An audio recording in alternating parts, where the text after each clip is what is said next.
A'udzubillahi minasyaitonirrajim. Aku berlindung kepada Allah dari godaan syaitan yang terkutuk. Bismillahirrahmanirrahim. Dengan nama Allah yang Maha Pengasih lagi Maha Penyayang. Surah Al-An'am ayat yang pertama sampai ayat ke-8. Surah Al-An'am ini diturunkan di kota Mekah, Makkiyatun. Ada juga beberapa ayat yang diturunkan di Madinah, tapi umumnya diturunkan di Mekah. Turunnya setelah surah Al-Hajr. Jumlah ayatnya 165. Surah Al-An'am. Al-An'am itu artinya binatang ternak. Ya. Ketika turunnya ini diceritakan dari Ibnu Abbas, diturunkan di malam hari. Di sekelilingi 70.000 malaikat yang bertasbih seluruh malaikat itu. Dalam riwayat Asba bin Yazid, ketika surah Al-An'am diturunkan kepada Nabi Muhammad SAW, sedangkan saat itu saya memegang tali onta, kendali onta, hampir-hampir saja mematahkan tulang-tulang onta yang dinaiki karena beratnya surah Al-An'am yang diturunkan. Saking hebatnya surah Al-An'am ini.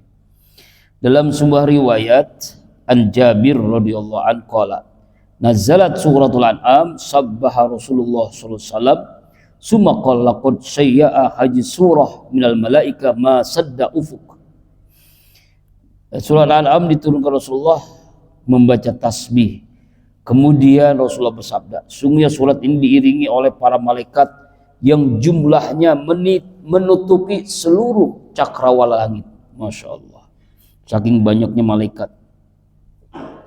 Kemudian dalam hadis Rasulullah SAW menjelaskan nazalat suratul An'am ma'uma markibun minal malaikah. Ketika surat Al-An'am diturunkan diiringi oleh sejumlah malaikat yang banyaknya itu menutupi semua yang ada di cakrawala timur dan barat. Suara gemul tasbih mereka terdengar, bumi bergetar. Rasulullah SAW sendiri pun bertasbih, Subhanallahil azim, Subhanallahil azim. Itu tasbihnya Rasulullah ketika turunnya surah Al-An'am. Ini dalam tafsir Ibnu Katsir dijelaskan secara lengkap. Kemudian dalam riwayat Ibnu Umar radhiyallahu an, qala Rasulullah SAW nazalat alayya suratul An'am jumlatan wahidatan wa sayyaha sab'una alfan minal malaika lahum jazalun bitasbihi wa tamhid. Surah Al-An'am diturunkan kepadaku sekaligus dan diiringi oleh 70.000 malaikat. Dari mereka terdengar suara gemuruh karena bertasbih dan bertahmid, subhanallah wa bihamdi. Masya Allah. Ini diantara keutamaan atau keistimewaan surah Al-An'am.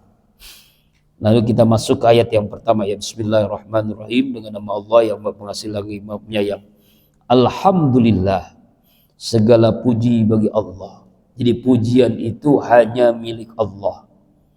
Alladzi khalaqas samawati wal ardh, yang telah menciptakan 7 lapis langit, wal arda, dan bumi. Wa ja'ala zulumat, dan dialah Allah telah menjadikan semua kegelapan, wan nur, dan semua cahaya. Summal ladzina kafaru rabbi ya'dilun, kemudian orang-orang kafir kepada Allah Tuhan mereka, ya'dilun, mereka menyamakannya. Mereka menyamakan Tuhannya dengan Allah. Nah, itu orang-orang kafir. Surah ini diawali dengan kalimat pujian, sama seperti kita membaca surah Al-Fatihah kan? Ya, jadi memulai pujian dulu kepada Allah. Pujian itu memang layak, hanya yang layak kepada Allah. Manusia ini nggak pantas dipuji karena banyak kekurangannya. Sedangkan Allah wajib kita puji. Segala puji bagi Allah yang telah menciptakan langit, telah menciptakan bumi, telah menciptakan gelap, telah menciptakan cahaya. Gelap artinya malam, cahaya hati siang. Allah yang menciptakan. Kalau gelap terus nggak enak.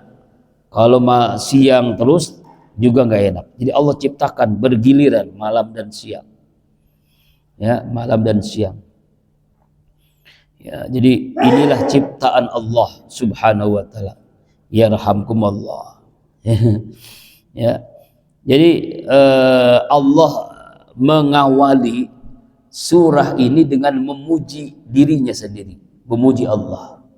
Dan memang kita wajib memuji Allah. Segala puji hanya milik Allah yang Allah telah menciptakan langit dan bumi ini. 7 lapis langit, 7 lapis bumi, dan di antara keduanya, dan juga Allah yang menciptakan gelap dan cahaya, malam dan siang.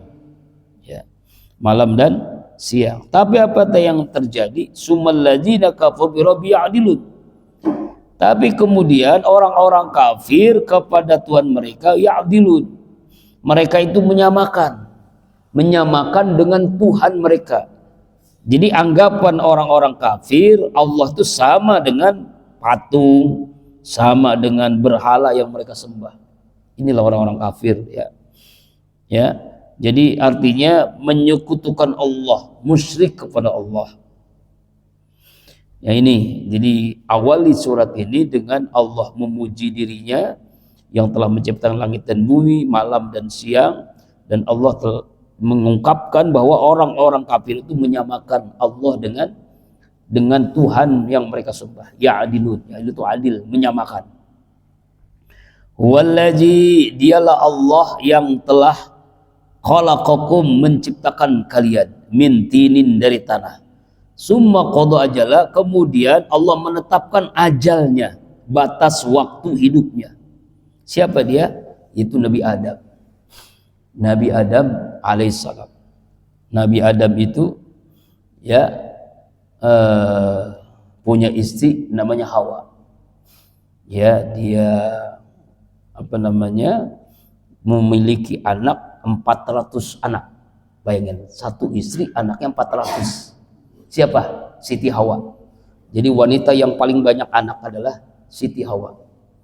400 anak. Ada yang hitam, ada yang putih, ada yang macam-macam. Itulah jadi negara seluruh dunia kan.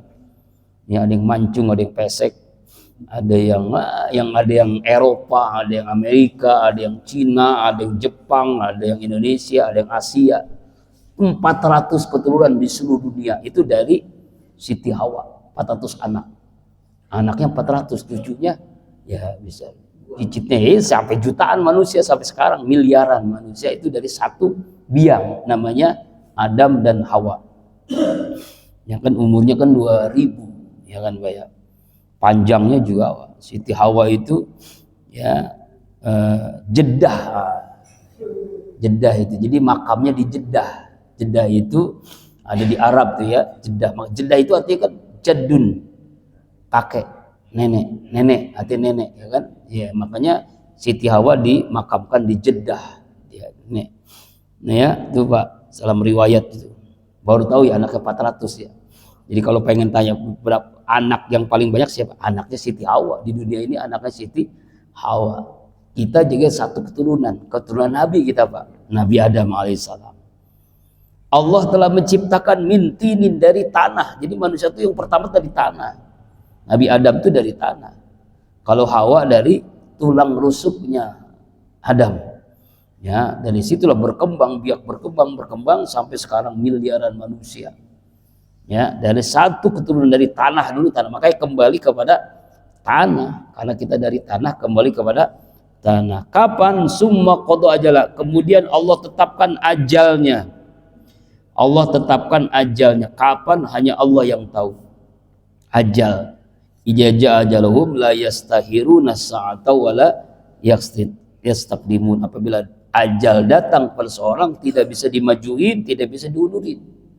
Ada yang masih bayi, ada yang anak-anak, ada yang remaja, ada yang dewasa, ada yang sudah tua. Jadi Allah yang tahu ajal seseorang itu. Allah sudah tetapkan ajal, masa batasan waktu hidup di dunia. Gitu, ajal. Wa ajalum musamman indahu summa antum tamtarun. Dan ajal itu ditentukan di sisi Allah. Jadi yang menentukan ajal hanya Allah. Walaupun ada orang yang putus asa, depresi, stres, pengen bunuh diri, ya, dia pengen bunuh diri di kereta misalnya. Tapi kalau belum ajalnya, keretanya bukan di tempat dia, di tempat yang sebelahnya, belum ajalnya. Bunuh diri dari lantai, ya, misal lompat, belum ajalnya, diselamatin sama tim SAR, ya kan, belum ajalnya. Bunuh diri minuman keras, minuman racun, misalnya baygon, dibawa ke rumah sakit, dikeluarkan racunnya, masih hidup, ya kan, ada, belum ajalnya. Jadi walaupun orang pengen mati, kalau belum ajalnya ya belum mati juga, karena ajal itu ditentukan hanya Allah indahu. Ada misalnya hukuman mati, ini kan ada hukuman mati, ya kan.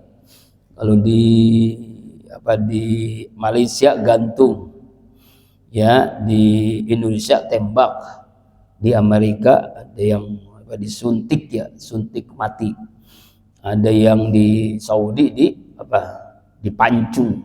Jadi banyak hukuman mati. Kalau belum ajalnya, ya belum waktunya, ya kan, belum waktunya. Misalnya ada orang hukuman mati ini di Saudi kan, ya, belum waktunya, keluarganya mengampuni kan, dengan bayar denda diat sekian juta real. Nah, itu kan belum waktunya.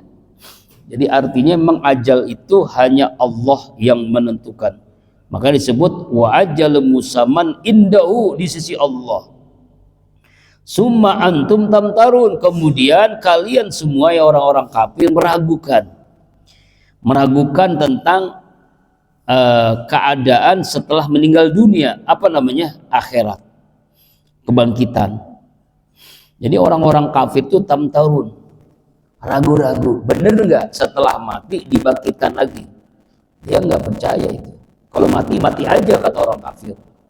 Ketika menjelaskan tentang hari kebangkitan, ada seorang kafir, dia gali kuburan, udah tua kuburannya, tinggal tulang-tulangnya dibawa kepada Nabi. Hai Muhammad, ini tulang-tulang apakah bisa hidup lagi? Gitu kata orang kafir.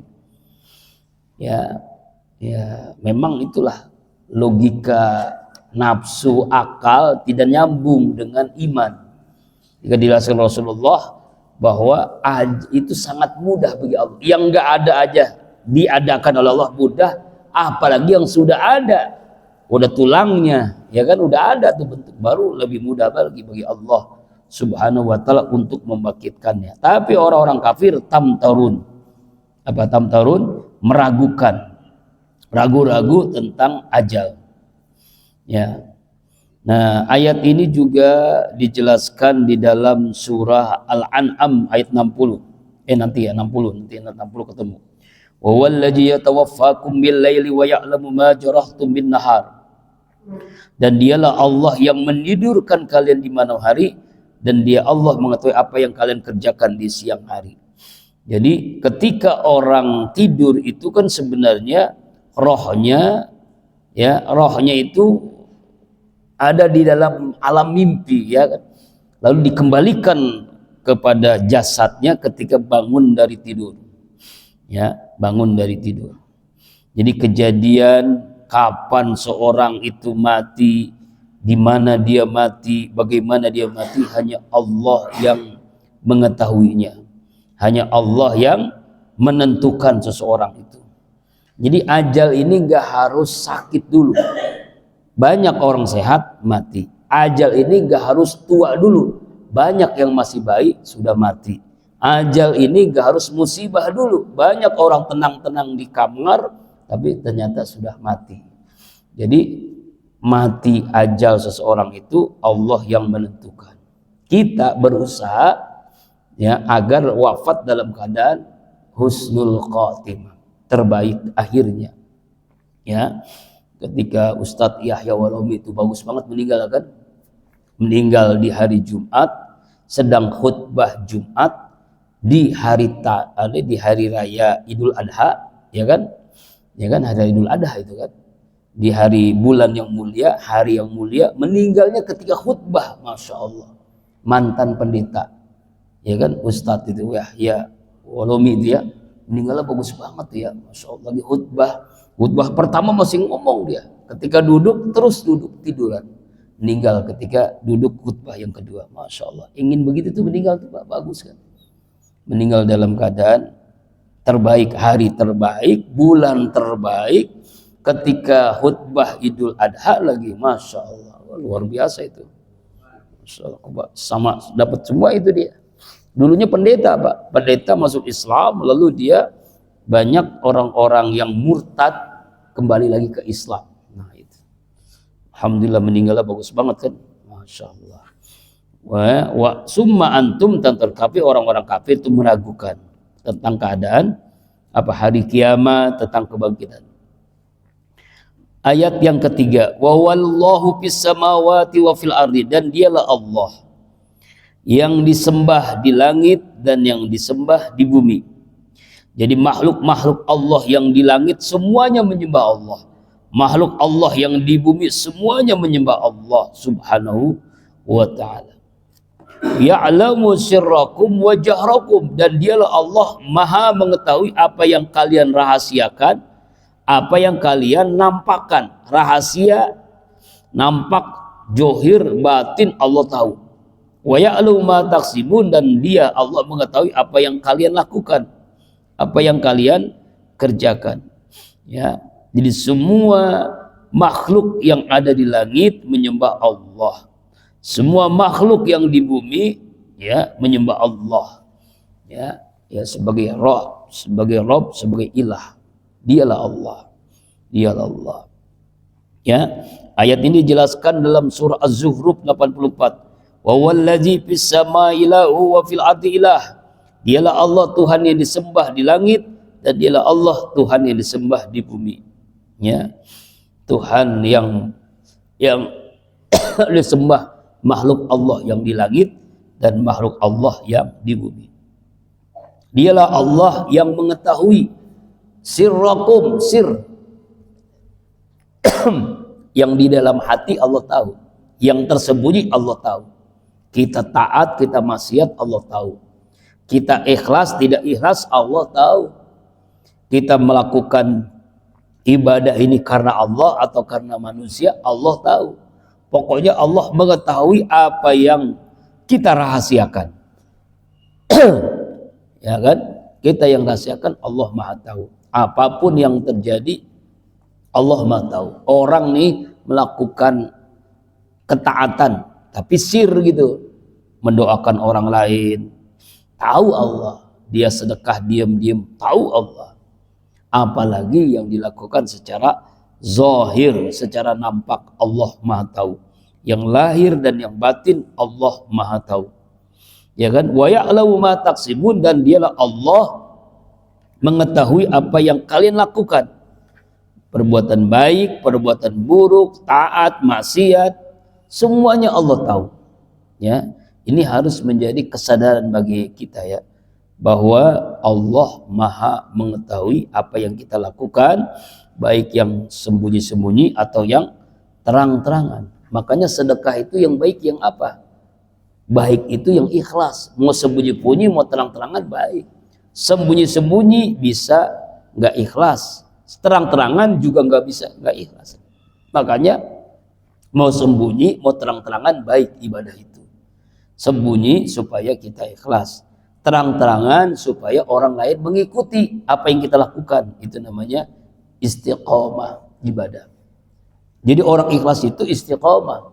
Ikhlas itu istiqomah terus menerus, walaupun dia terang-terangan, dia sembunyi-sembunyi, terus menerus aja. Orang ngomong, oh dia nggak ikhlas, kenapa? Ya, namanya disebut. Ya, belum tentu, hanya Allah yang tahu. Jadi makanya pentingnya melaksanakan ibadah ajak gitu ya, terus menerus, supaya kita menjadi hamba Allah yang istiqomah. Jadi Allah tahu Pak, yang kita lakukan, hati kita ikhlas atau tidak, Allah Maha tahu. Kemudian ayat yang keempat, wa ma ta'tihim min ayatin min ayati rabbihim illa kanu anha mu'ridin.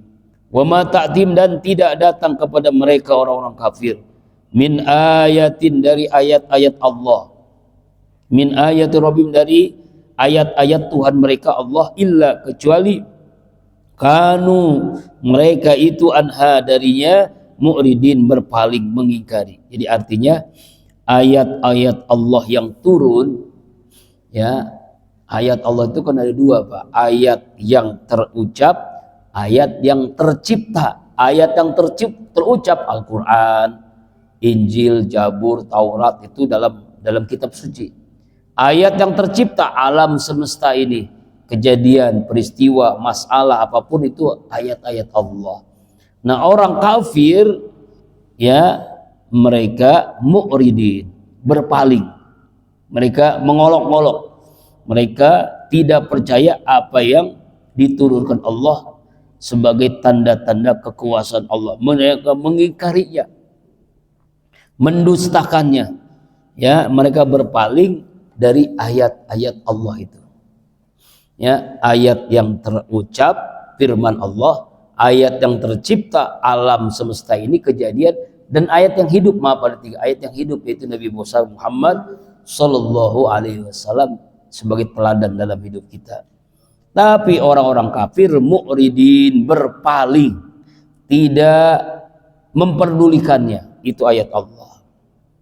Kemudian ayat yang kelima, faqad kadzdzabu bil haqqi, sungguh mereka orang-orang kafir mendustakan bil haqqi, terhadap kebenaran Al-Quran, terhadap kebenaran ayat-ayat Allah. Lamma ja'ahum, ketika datang kepada mereka, fasaufa ya'tihim, maka nanti akan datang kepada mereka, amba'u, berita-berita, maka nubiyastajiun, apa-apa yang mereka mengolok-olok, mengejek-ngejek. Ya, jadi di ayat yang kelima ini lebih jelas lagi. Orang-orang kafir ini mendustakannya, tidak percaya, ya, terhadap Al-Quran, terhadap ayat-ayat Allah. Bahkan mereka mengejek, menghina, mengolok-olok ayat-ayat Allah, ya kan? Ya, mengejek, menghina, mendustakan ayat-ayat Allah. Padahal peristiwa terjadi. Misalnya kaum Nabi Lut, kaum Ad, kaum Samud, kaum Nuh, ya, kaum Nabi Saleh, semuanya yang bangkang, yang maksiat, yang tidak menyembah Allah, Allah hancurkan. Mereka tahu itu, tapi mereka yastahzi'un, mengolok-olok. Jadi ayat ini ditujukan kepada orang-orang kafir waktu itu, Pak, ya, yang ngejek, yang mengolok-olok, yang menghina ayat-ayat Allah Subhanahu wa ta'ala, mendustakannya, menghinanya, mengejeknya. Padahal di ayat itu dijelaskan, ini loh umat yang Allah hancurkan dengan gempa, dengan banjir, dengan tsunami, dengan angin puting beliung, dengan berbagai macam musibah bencana, tapi mereka masih aja tidak percaya. Itu mendongeng, itu berita bohong.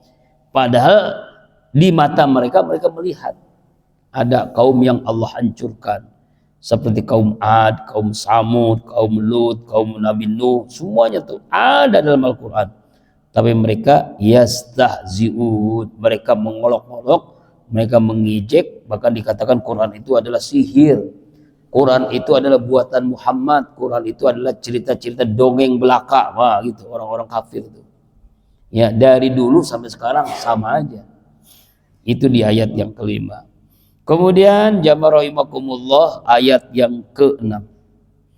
Ya, ayat yang ke-6. Alam yarau kam ahlakna min qablihim min qarnin makkannahum fil ardi ma lam numakkil lakum. Alam yarau, apakah tidak mereka melihat, kam ahlakna, berapa banyak kami telah membinasakan, min qablihim, dari sebelum mereka, min qarnin, dari kaum generasi, makkannahum, yang telah kami memberikan kepada mereka tempat kekuasaan fil ardi, bumi, malam numakin, yang belum pernah kami berikan lakum kepada kalian, wa arsalna sama, dan kami telah mengirimkan dari langit, alaihim, atas mereka, midrara, dengan lebatnya, maksudnya air hujan dengan lebatnya, wa jalana hara, dan kami jadikan sungai-sungai tajri, yang mengalir, min tahtim, dari bawah-bawahnya sungai, fahlaknahum, lalu kami binasakan mereka bijunubihim karena dosa-dosa mereka, wa ansha'na dan kami ciptakan min ba'dim setelah mereka qarnan akharin, ya generasi yang baru, nah generasi yang lain. Artinya ayat ini ya Allah menjelaskan lebih terang lagi, lebih jelas lagi, ya ditujukan kepada orang-orang yang tidak percaya, kepada orang kafir waktu itu, kafir Quraisy dan juga orang sekarang yang tidak percaya bahwa Allah telah membinasakan, menghancurkan sebelum mereka kaum yang lain. Itu tadi saya jelaskan, kaum Ad, kaum Samud, kaum Lut, kaum Nabi Nuh alaihissalam yang Allah hancurkan dengan berbagai ajab yang Allah perlihatkan dan masih kelihatan jelas, ya, harta mereka, anak keturunan mereka, bangunan-bangunan mereka, kedudukan tentara mereka, jabatan, pengaruh dan semuanya Allah hancurkan sehancur-hancurnya, ya kan? Allah turunkan hujan yang sangat lebat. Allah jadikan di bawahnya sungai-sungai supaya memberikan kebahagiaan kepada orang-orang waktu itu. Tapi mereka berbuat dosa. Fa'alaqnahum bijunuhim, lalu Allah hancurkan, binasakan. Kenapa? Karena berbuat dosa.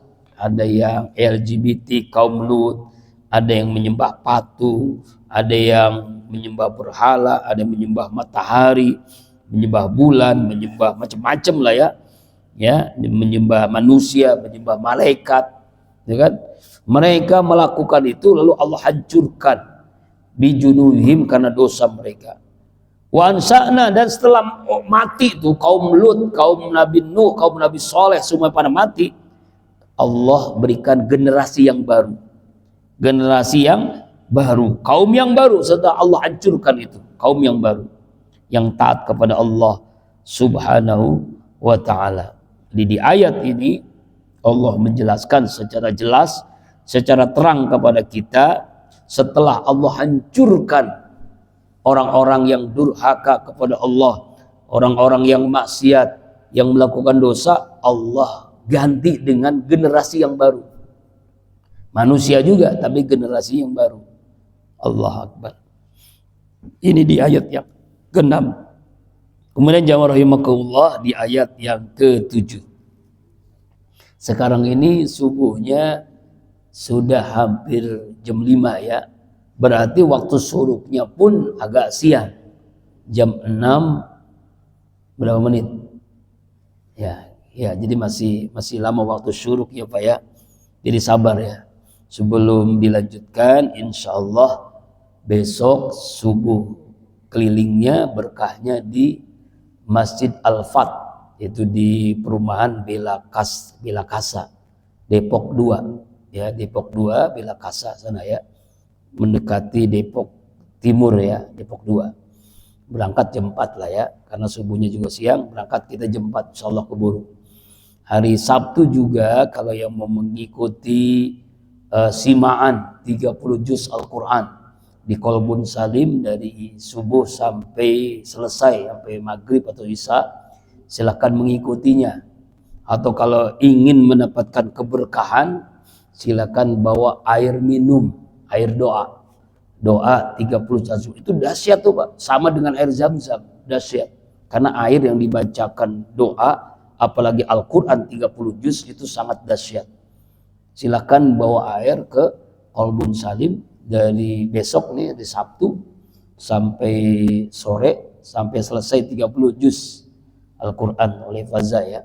Kemudian dari Ahadnya seperti biasa kita akan zikir akbar ya, muhasabah, tausiah, doa, zikir, baca 7 surah, dengerin tausiah, lalu kita muhasabah, zikir, doa. Hari Ahad, hari Minggu ya, silakan hadir semuanya, ajak keluarga, anak istri, semuanya andai tolan.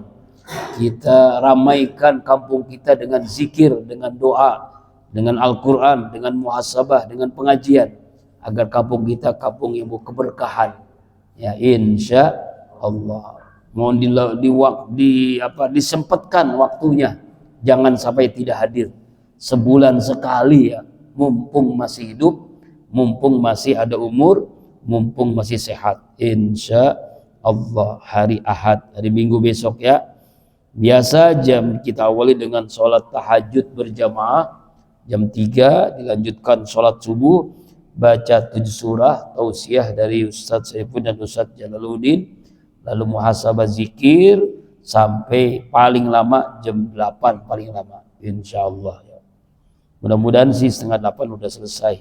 Dan ya rutin setiap Ahad kedua ya. Mudah-mudahan semua jamaah yang hadir ini bisa hadir insya Allah. Nah, kembali lagi ke surah Al-An'am ayat yang ke-7. Walau nazzalna 'alaika kitaba, seandainya sekiranya kami turunkan kepadamu ya Muhammad akan kitab, tulisan. Kitab Al-Quran ini sebagai bentuk Quran yang turun itu bentuknya tulisan. Seandainya kayak kita yang kita baca sekarang nih, tulisan. Fi kirtosin, di kirtos. Kirtos itu kertas. Ya kita kan kirtos itu kertas, lembaran-lembaran kertas. Falamasuhu, lalu mereka menyentuhnya. Menyentuh nih kertas ini, mereka menyentuhnya orang-orang kafir. Biaidihim, dengan tangan-tangan mereka. Laqala allazina kafaru, sungguh orang-orang kafir itu berkata, in haza illa sihrum mubin, tidaklah ini kecuali hanya sihir yang jelas. Seandainya Quran turun bentuknya kertas, karena waktu itu Pak jamaah rahimakumullah, Quran turun tidak seperti yang kita baca sekarang ini, nggak bisa kita baca seperti ini. Ini mulai ditulis itu oleh Zaid bin Sabit. Tulisannya itu di batu, di pelepah kurma, nggak ada kertas. Zaman itu kan belum ada kertas kan. Terus sampai di zaman Khalifah Utsman bin Affan dikumpulkan tuh, karena banyak orang yang hafal Quran wafat dalam perang. Dikumpulkan di pelepah kurma, di batu, di mana-mana tulisan-tulisan itu disatukan, dibukukan, namanya mushaf. Makanya disebut mushaf Utsmani. Karena yang mengumpulkan itu Khalifah Utsman. Inilah contoh bid'ah. Bid'ah, sesuatu yang baru. Nabi nggak pernah melakukan bid'ah nih. Bid'ah namanya bid'ah wajib. Seandainya Utsman itu tidak mengumpulkan ya dari pelepah kurma, dari batu, dari kayu, dari mana-mana tuh, karena orang yang hafal Quran banyak yang wafat, itu kita tidak baca seperti ini. Nah, setelah di zaman siapa gitu baru ada kertas, barulah disatukan, dirapikan. Nah, seperti sekarang baru lahirlah kaligrafi, namanya tulisan khot nasr, khot rifki, khot sulus, dan macam-macam khot. Nah, seperti yang sekarang ini terjadi ya, nih Quran nih. Nanti di akhir zaman Pak, kiamat sebentar lagi, ini Quran udah nggak ada tulisan lagi, gelap semua. Nggak ada tulisan Quran. Kalau sudah kiamat, wallahu alam, na'udzubillah, kita nggak, mudah-mudahan nggak ngalamin ya. Mumpung Quran sekarang ada tulisannya, kita baca. Makanya pahalanya berlipat ganda baca Quran itu. 1 huruf aja 10 kebaikan. Nih kita melakukan 10 kebaikan. 1 jujur, 2 sabar, 3 ikhlas, 4 tawadu. Nah, baru 4 tuh. Sedangkan ini 10, 1 huruf. 1 huruf 10 kebaikan. Itu nggak tahu artinya. Sekarang kita belajar tafsir mengenai tahu artinya, berarti pahalanya pun bukan 1, 10, bisa 1 huruf itu 25, 50, bisa 100 sesuai dengan kehendak Allah Subhanahu wa ta'ala. Mudah-mudahan bisa istiqomah ya. Jadi seandainya Quran turunnya seperti ini, kertas nih, orang-orang kafir tuh ngomong, in haja ini masih sihir. Nggak mungkin itu mujizat, ini masih sihir tuh. Kalau seandainya Quran turun seperti kita ini, kertas ini, ya mereka mengatakan Nabi Muhammad itu tukang sihir. Nabi Muhammad tukang sihir. Buktinya tuh tulisan-tulisan, kertas-kertas itu, ya itu mereka mengatakan itu jampi-jampi, mantra-mantra. Padahal Al-Quran, itulah orang-orang kafir itu menuduh. Kalau misalnya seandainya Quran turun dari Allah melalui malaikat Jibril kepada Nabi Muhammad, bentuknya kertas, bentuknya seperti ini. Mereka mengatakan itu mah sihir, itu mah sihrum mubin. Tuh orang-orang kafir ngomongnya begitu. Kemudian ayat yang terakhir, ayat yang ke-8. Ayat yang ke-8. Udah kan? Yang 7 udah selesai ya. Wa qalu laula unzila alaihi malak. Mereka berkata, seandainya mengapa tidak diturunkan Quran itu adalah malaikat? Mengapa yang diturunkan itu Muhammad itu bukan malaikat? Karena manusia. Dan mereka mempertanyakan, Nabi itu kenapa bukan malaikat? Nabi itu kenapa bukan malaikat? Tapi manusia kayak kita kan, makan, minum, punya istri, berusaha, dagang dan sebagainya. Ya tidur, ngantuk, biasa kan, itulah manusia. Kenapa yang turun itu bukannya malaikat? Kenapa Nabi itu bukan malaikat? Nih orang-orang kafir ngomongnya begitu tuh. Ya, kalau malaikat apa? Mereka mengatakan, walau anzalna malakan, seandainya kami Allah turunkan malaikat, ya, Nabi itu malaikat, tetap orang kafir itu tidak beriman. Ya, tetap aja Pak. Ya, tetap aja orang kafir itu tidak beriman kepada Allah. Ya, sama aja. Mau manusia kayak malaikat misalnya, tetap aja orang kafir tetap tidak mau beriman kepada Allah Subhanahu wa ta'ala. Laqudiyal amru summa la yunzurun, tentu diputuskan setiap perkara, summa la yunzurun, kemudian tidaklah diberikan. Artinya Allah akan memutuskan orang kafir dengan azabnya, dengan siksaannya di dunia, dan nanti siksaannya di akhirat kepada orang-orang yang tidak percaya. Makanya ada orang yang menyembah manusia, ada yang menyembah jin, ada yang menyembah setan, ada yang menyembah malaikat. Yang menyembah manusia namanya Yesus, kan Kristen, ya, namanya agamanya Kristen atau Nasrani. Yang menyembah malaikat namanya Yahudi. Jadi Allah itu punya anak laki-laki namanya Yesus, anak perempuan namanya malaikat Jibril. Lah itulah, mereka itu begitu aneh aja ya.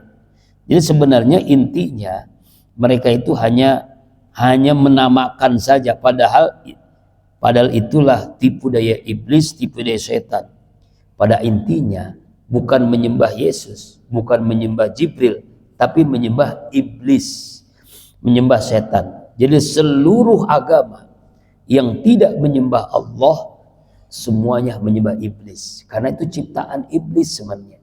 Cuma namanya Hindu, namanya Buddha, namanya Konghucu, namanya Kristen, namanya Katolik, namanya apalagi Yahudi, namanya Zoroaster, namanya macam-macam agama-agama, itu ribuan agama. Itu intinya adalah menyembah iblis. Ya, hanya yang menyembah Allah itu namanya Islam. Jadi seluruh agama apapun namanya, kalau bukan menyembah Allah itu pasti menyembah iblis. Karena itulah tipu daya iblis. Makanya nanti dikumpulkan tuh di padang mahsyar orang-orang yang mereka sembah, benda-benda yang mereka sembah itu jadi apa? Jadi saksi. Ini saya disembah sama ini. Ini saya, padahal bukan itu yang disembah. Kamu bukan menyembah saya, kamu sebenarnya menyembah iblis, menyembah setan. Nauzubillahi min. Jadi apalagi sekarang ada namanya agama menyembah setan lagi, ada aja. Nah, sama aja. Walaupun dia menyembah manusia, menyembah patung, intinya sama aja menyembah setan. Ya. Nah, sekarang kesimpulan inti daripada surah Al-An'am ayat 1 sampai ayat 8. Pertama, surah ini surah yang luar biasa. Diawali dengan pujian Allah, dan Allah menjelaskan bahwasanya Dialah Allah yang menciptakan langit bumi, menciptakan malam, menciptakan siang, menciptakan gelap, menciptakan cahaya. Tapi orang-orang kafir masih juga menyamakan Allah dengan Tuhan mereka, menyekutukan Allah. Allah telah menciptakan manusia ini dari tanah, kemudian ditentukan ajalnya itu. Tapi orang-orang kafir masih meragukan kejadian kebangkitan. Dan kesimpulan yang berikutnya, Allah mengetahui kita lakukan sembunyi-sembunyi atau terang-terangan, apapun yang kita lakukan, Allah Maha mengetahui. Ayat-ayat Allah, orang kafir berpaling mendustakannya. Seandainya diturunkan Nabi itu malaikat, tetap aja mereka itu tetap kafir, tetap ingkar kepada Allah. Allah sudah jelaskan dalam ayat-ayat Allah, Allah hancurkan orang-orang yang melakukan dosa dengan sehancur-hancurnya gempa, banjir dan sebagainya. Tapi orang-orang kafir masih aja kafir. Nauzubillah, summa nauzubillah. Seandainya Quran turun bentuknya kertas kitab, masih aja orang kafir mengatakan itu adalah sihir. Itulah kesimpulannya. Karena itulah mudah-mudahan kita bisa mengambil ibrah pelajaran dari apa yang kita baca hari ini. Allahummarhamna bil Quran, rahmati kami dengan Al-Quran. Insyaallah minggu depan ayat yang ke-9 surah Al-An'am. Wallahu a'lam bishawab.